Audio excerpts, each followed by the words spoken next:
আসসালামু আলাইকুম। আপনারা নতুন একটি সমস্যা দেখতে পাচ্ছেন, যাদের ফেসবুকে টু ফ্যাক্টর অন আছে মাঝে মাঝে এরকম হয়ে যায়। তো এইরকম হইলে সমাধান কি?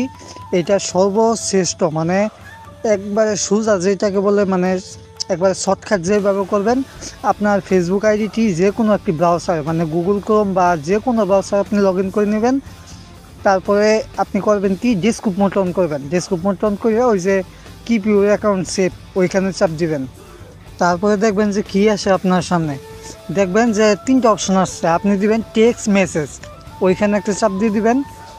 এইখানে চাপ দেওয়ার পরে আপনার যে আগের নাম্বারগুলো আছে ওইখানেও টু ফ্যাক্টর অন করতে পারবেন। আবার নতুন নাম্বার যদি আপনি অ্যাড করতে চান টু ফ্যাক্টরের জন্য, ওইটাও অ্যাড করতে পারবেন। তো আমি এখানে নতুন নাম্বার অ্যাড করতেছি না, কারণ এটা আপনারা করতে পারবেন। আমি আগের নাম্বারে দেখাই দিছি। কন্টিনিউ চাপ দিয়ে দিবেন।